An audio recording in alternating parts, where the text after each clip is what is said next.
RSAT smart class 7 में आपका स्वागत है। ये भी होगी सिंपल, इजी एंड बेस्ट। इसमें होंगे टॉप 35 क्वेश्चन जो होंगे आपके केवल 10 मिनट में। तो बिना टाइम वेस्ट के वीडियो को शुरू कर देते हैं। तो हमारा पहला प्रश्न है वो है ई लर्निंग में छात्र के पास शिक्षक से सवाल करने के विकल्प हैं। तो ई लर्निंग में हम शिक्षक से बात करने के लिए वेबिनार, चैट और मैसेज फॉर्म तीनों का प्रयोग कर सकते हैं। अगला है कि ट्विटर यूज़र को मैक्सिमम कितने कैरेक्टर के संदेश को भेजने की सुविधा देता है। तो वो हो जाएंगे 280। पहले 140 था जिसे बढ़ाकर 280 कर दिया गया है। तो इसका सही आंसर क्या होगा? 280। अगला प्रश्न है कि उपभोक्ता से व्यापार का उदाहरण है। उपभोक्ता को कहते हैं हम कंज्यूमर और व्यापार को कहते हैं हम बिजनेस, और बीच में लगा देते टू, जिससे जुड़ा हुआ। तो जहाँ पे भी सी का मतलब कंज्यूमर हो जाएगा और बी का मतलब बिजनेस हो जाएगा। C to C, consumer to consumer, B to B, business to business. तो ऐसे आप सभी के आंसर दे सकते हैं। अगला है कि एसबीआई बड़ी क्या है। आप सभी को बताएं कि एक मोबाइल वॉलेट एप्लीकेशन है। हमने आपने कितनी बार बता दिया है।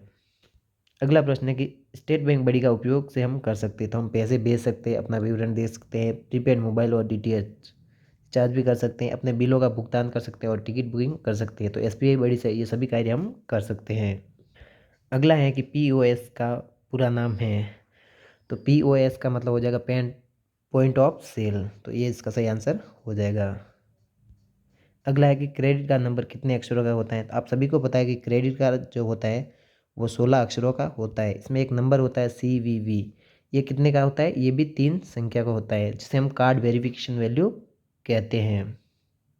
अगला प्रश्न है कि वित्तीय संस्थान ग्राहकों द्वारा किए गए ट्रांजैक्शन से संबंधित जानकारी भेजती हैं। तो वो मैसेज और ईमेल दोनों ही तरीके से हमें ट्रांजैक्शन से संबंधित जानकारी को प्रदान करती हैं। प्रश्न है कि हार्डवेयर और सॉफ्टवेयर का एक कॉम्बिनेशन है जो कंप्यूटर डिवाइसों के बीच सूचना के आदान प्रदान की सुविधा प्रदान करता है। तो वो क्या हो जाएगा? नेटवर्क। अगला प्रश्न है कि ईमेल पते के दो भाग कौन से होते हैं। तो ईमेल के दो पते के भाग में प्रयोक्ता का नाम और डोमेन नंबर होता है। अगला प्रश्न है कि ईमेल का जन्मदाता किसे कहा जाता है। तो रे टॉमलिसन को ईमेल का जन्मदाता कहा जाता है।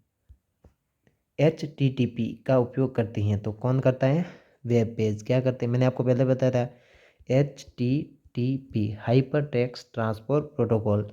ये किस में होता है? WWW अर्थात वर्ल्ड वाइड वेब में होता है और वेब पेज में होता है। वर्ल्ड वाइड वेब कौन से होते हैं? पेज होते हैं जो कि ब्राउज़र में होते हैं।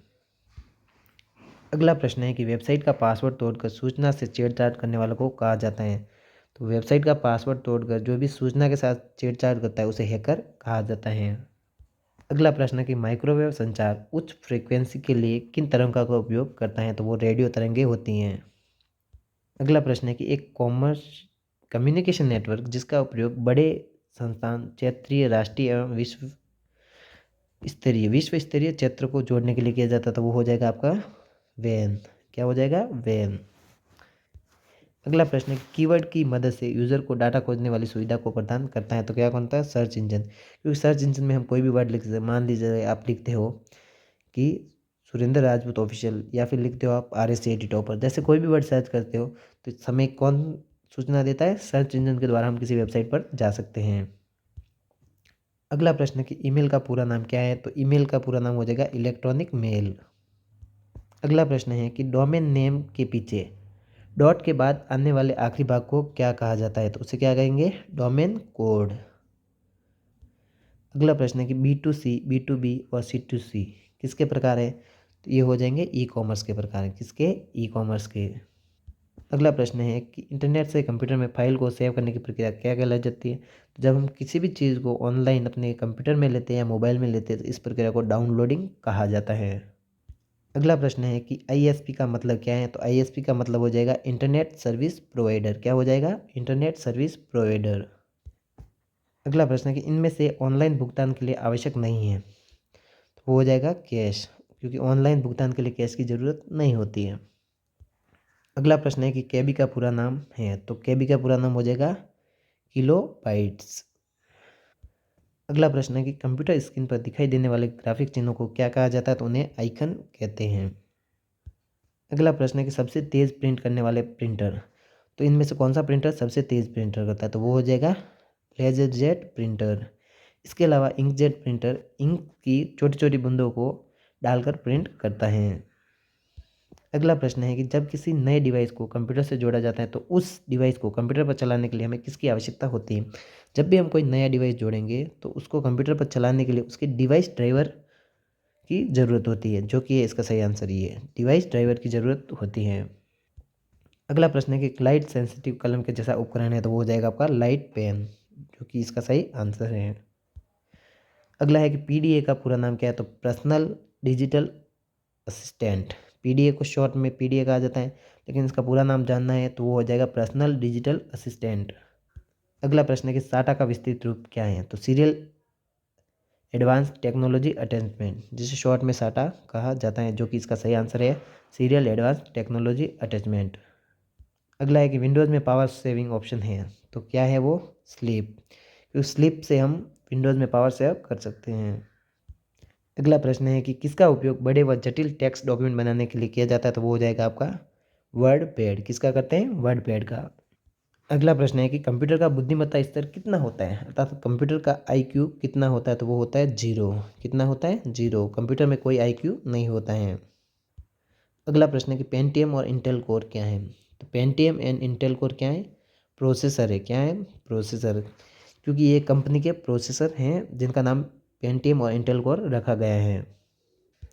अगला प्रश्न है कि HDMI पोर्ट का विस्तृत रूप क्या है, तो HDMI का मतलब क्या हो जाएगा, हाई डेफिनेशन मल्टीमीडिया इंटरफेस, जो कि इसका सही आंसर है। इसके अलावा एग्जाम में USB का भी पूछते हैं तो यूनिवर्सल सीरियल बस होता है, और इसके अलावा VGA का पूछते हैं तो वर्चुअल ग्राफिक्स एरे, और ऐसे पूछते हैं VGA केबल में कितने पिन होते हैं, तो 15 पिन मिलते हैं। ये ऐसे कुछ पूछा जाता है। अगला प्रश्न है कि प्रिंटर निम्नलिखित में से किससे संबंधित है। प्रिंटर हमेशा आउटपुट से संबंधित कार्य करता है। तो क्या बात है, आप सभी के टॉप 35 क्वेश्चन कंप्लीट हो चुके हैं, तो इसलिए हम लेकर आए आपके लिए RSCIT के लिए। क्या लाए, RSCIT टॉपर नोट्स। क्या लाए, RSCIT टॉपर नोट्स। तो देखते हैं RSCIT टॉपर नोट्स में, और देखते हैं कितने इंपॉर्टेंट क्वेश्चन मिलते हैं। तो ये है RSCIT के बुक लेसन 1 का टॉपर का नोट्स। तो समझते हैं क्या इंपॉर्टेंट चीज़ें बताइए। सबसे पहली चीज़, कंप्यूटर के बारे में आप सभी जानते हैं। तो कंप्यूटर मुख्य रूप से 3 प्रकार के होते हैं। पहला है आपका डिजिटल, पहला है एनालॉग, दूसरा है डिजिटल, और तीसरा होता है आपका हाइब्रिड। अब बात करते हैं डिजिटल कंप्यूटर की। तो डिजिटल कंप्यूटर को मुख्य तौर पे 4 भागों में बांटा गया है। पहला micro computer, mini computer, mainframe computer और सुपर कंप्यूटर। अब बात कर लेते हैं आपके सुपर कंप्यूटर की। तो सुपर कंप्यूटर में जो दुनिया का सबसे पहला सुपर कंप्यूटर था वो था CDC 6600, जिसे 1964 में बनाया गया था। और भारत का जो पहला सुपर कंप्यूटर था वो था परम, जिसे 1991 में बनाया गया। तो ये एक सुपर नोट्स, और ऐसे ही मिलते हैं सुपर नोट्स हर एग्ज़ाम में हर बार।